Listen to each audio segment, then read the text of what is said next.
என்னை ஆட்கொண்டவரும் நான் சேவிக்கிறவருமான ஆண்டவராகிய இயேசு கிறிஸ்துவின் நாமத்தினாலே அன்பின் நல்வாழ்த்துக்கள்.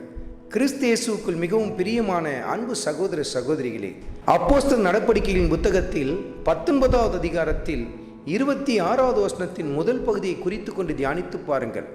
அப்போஸ்தலனாகிய பவுல் சொன்னதை மற்றவர்கள் சொன்னதை நீங்கள் அந்த இடத்தில் பார்க்க முடியும். அவர் என்னவென்று சொன்னார்?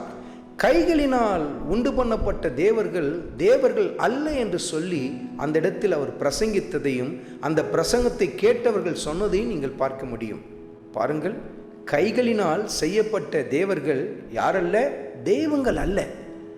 நீங்களாகவே ஒரு தெய்வத்தை உண்டு பண்ணி, நீங்களாகவே கைகளினால் ஒரு காரியத்தை உண்டு பண்ணி அது உங்களுக்கு தெய்வம் என்று சொல்வதினால் அது தெய்வமாய் மாறிவிடுமா? சற்று யோசித்து பாருங்கள். நீங்கள் தானே அதை உண்டாக்குனீங்க. ஆனால் நீங்களே அதை உண்டாக்கிட்டு நீதான் என்னை உண்டாக்குன, என்னை ரட்சித்துக்கொள் என்று சொல்லி சொன்னால் அது எவ்வளவு அர்த்தமற்ற ஒரு காரியமாய் காணப்படுகிறது பாருங்கள்.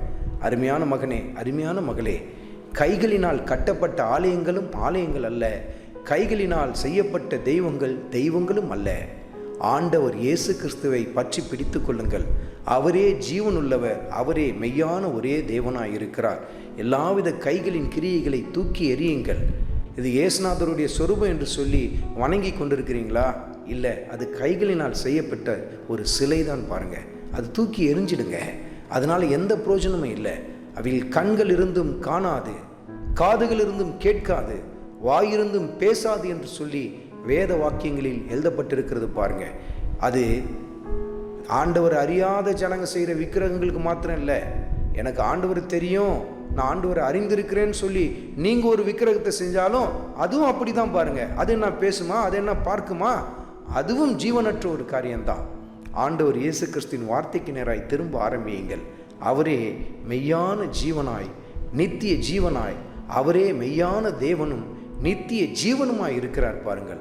அவரிடத்தில் உங்கள் வாழ்க்கையை அர்ப்பணியுங்கள். ஆண்டவராகிய இயேசு கிறிஸ்துவின் கிருபை உங்கள் அனைவரோடும் கூட இருப்பதாக. ஆமென்.